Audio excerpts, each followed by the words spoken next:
La apicultura es una actividad muy sensible a la producción de alimentos. La abeja, aunque no es el único insecto polinizador, sí es el único que puede ser criado. Y justamente esa es la especialidad de Cabaña Malca, que desde el año 1992 cría y comercializa abejas reinas no solo en el mercado interno, sino también a nivel internacional.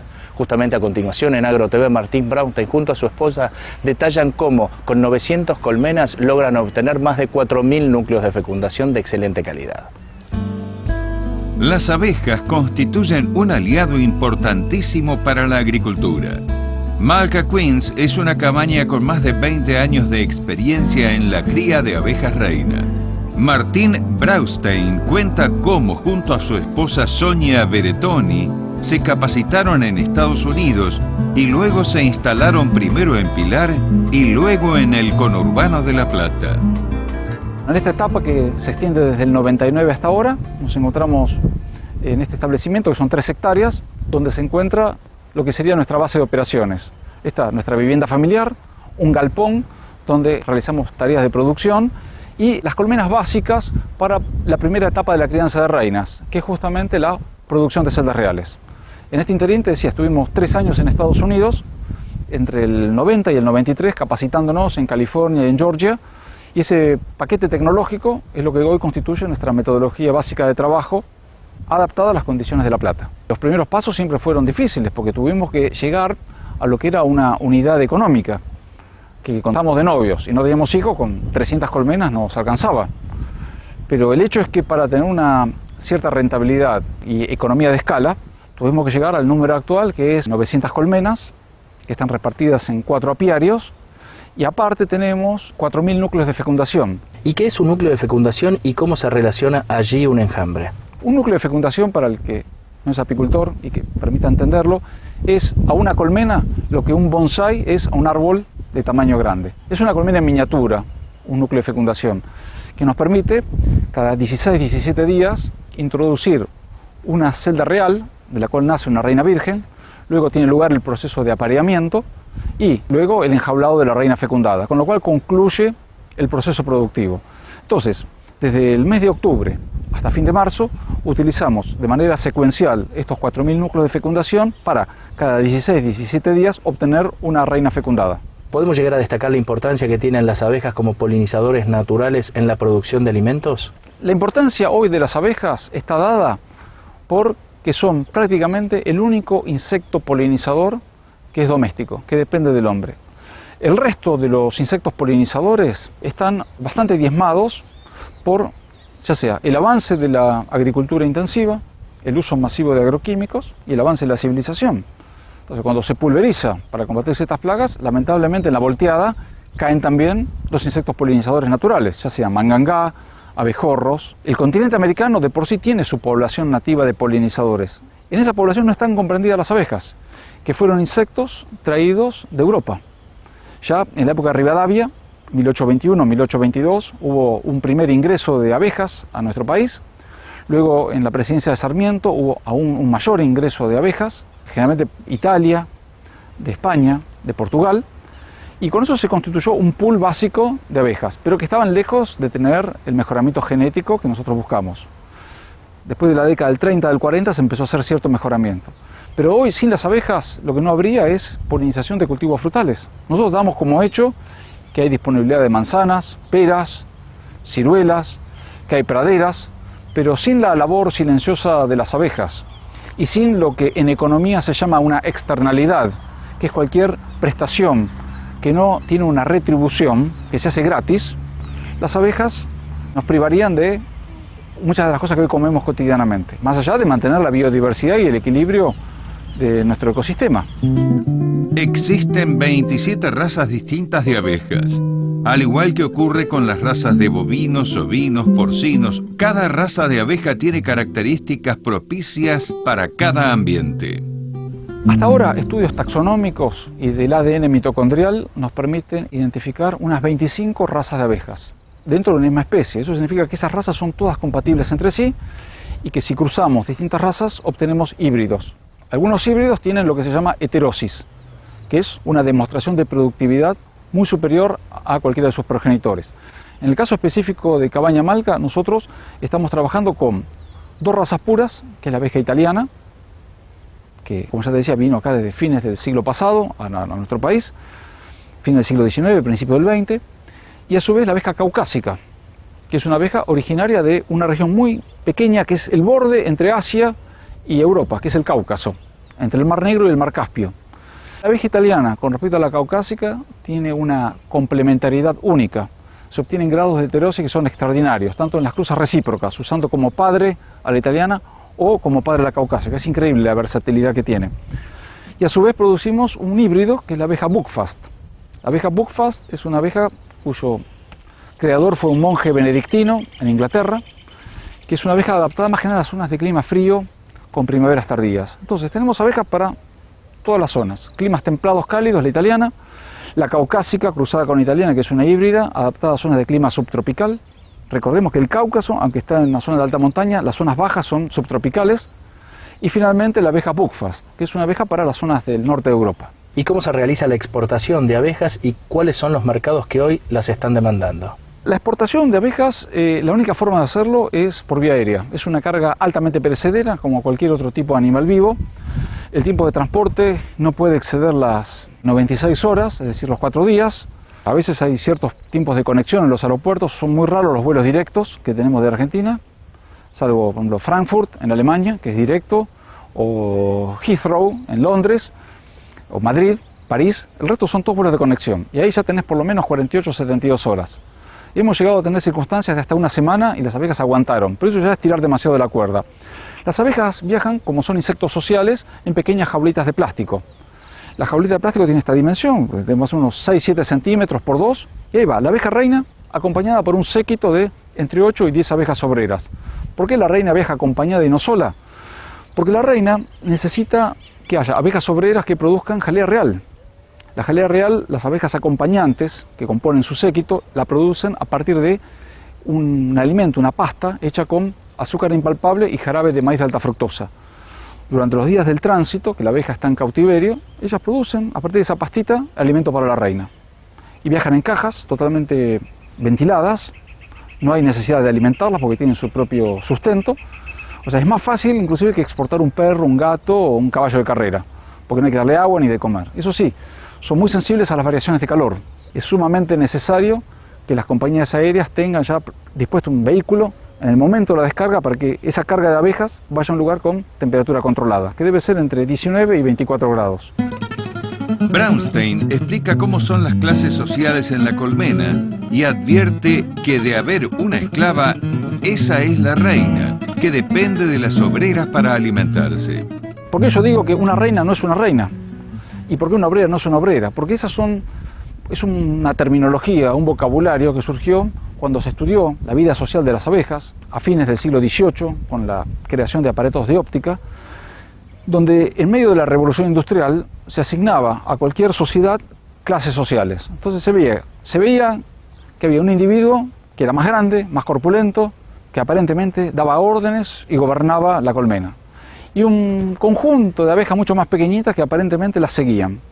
Entonces, bueno, esa es, digamos, proyectar en la sociedad de las abejas características de la sociedad humana. Eso es lo que se llama antropomorfismo, lo cual es un error. Las abejas tienen su propia estructura social y lejos las obreras de ser obreras y de ser esclavas de la reina, yo diría que es al revés.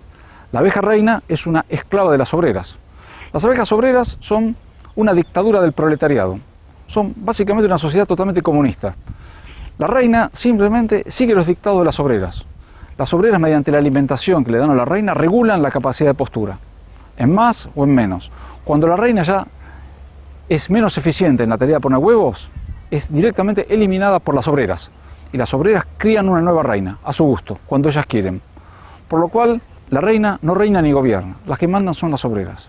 En todo caso, lo que podemos llegar a decir es que la abeja reina es una abeja obrera especializada en la reproducción y a partir de la cual se reproduce el conjunto social que es las obreras. Ellas eligen quién va a ser su futura reina, salvo en los casos como en Cabaña Malca, donde nosotros creamos condiciones artificiales de orfandad y nosotros utilizamos nuestro criterio para propagar ciertas abejas que consideramos óptimas para ser futuras reinas.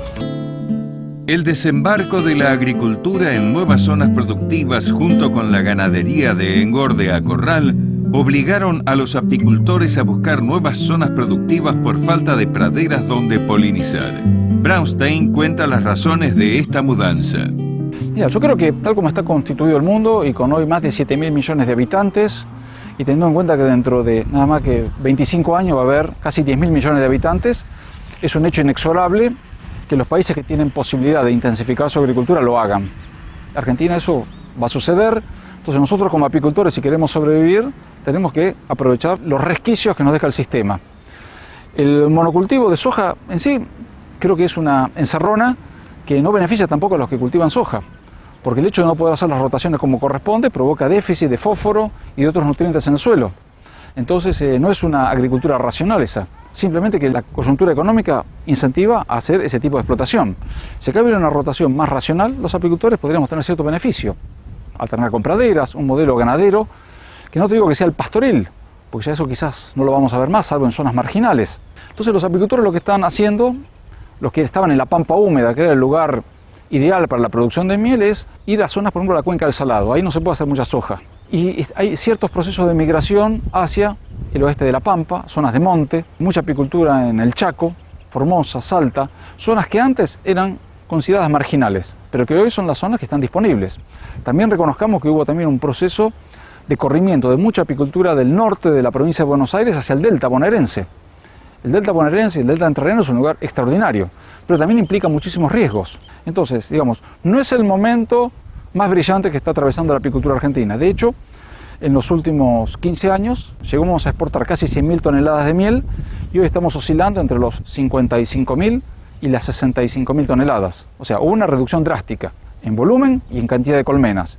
Del pico máximo de colmenas que llegamos en el 2002-2003, que fueron casi 4 millones de colmenas, hoy debemos estar en los 2.200.000, 2.400.000 colmenas. Hubo una pérdida neta de 1,5 millones de colmenas. La nuestra es una cadena de valor única en el mundo.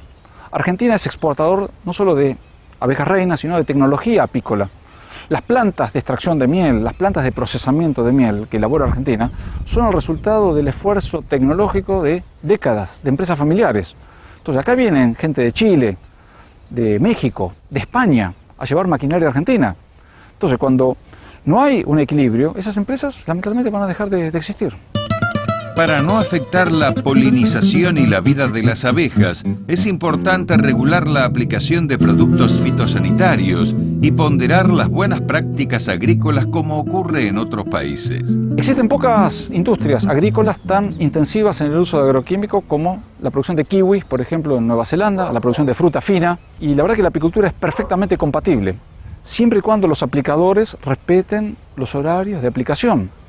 Hay países donde, por ejemplo, se realizan las aplicaciones en horario nocturno, cuando las abejas no vuelan.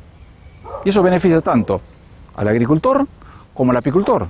Este tema de la aplicación nocturna es algo que se ha puesto en práctica en Chile, donde la industria apícola obtiene su principal ingreso de los servicios de polinización.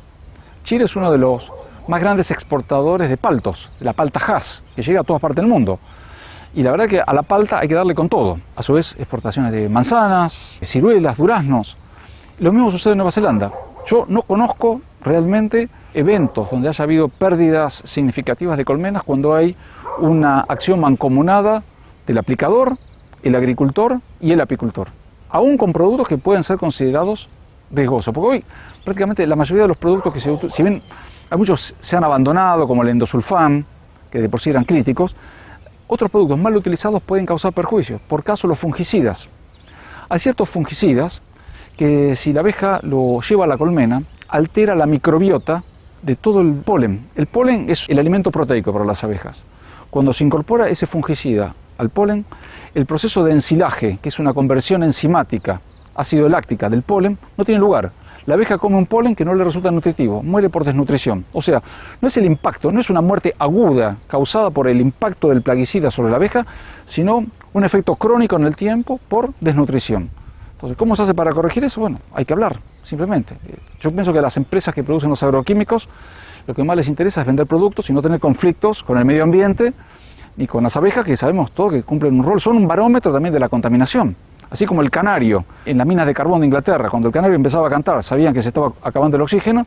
Si vemos un proceso de mortandad de abejas en una explotación agrícola, eso es indicio de que no se están haciendo las cosas bien. puede repercutir en las abejas y también en los vecinos. Entonces, bueno, ¿qué cuesta conciliar y hacer las cosas que nos benefician a todos? Braunstein advierte la caída del consumo de miel en Argentina y repasa quiénes son los principales jugadores del mercado mundial. Argentina en su momento llegó a ser el primer exportador mundial de miel, te hablo del año 97 al año 99. Actualmente estamos en el tercer puesto como exportadores, después de China, después de Turquía. Argentina decayó en su exportación y lo interesante es que de lo que se produce, no menos del 95% se exporta. ¿Por qué? Porque nuestro mercado interno es pequeño, somos 40 millones de habitantes, el consumo per cápita es realmente bajo, no creo ni que llegue a las 6.000, 7.000 toneladas, el resto es todo saldo exportable.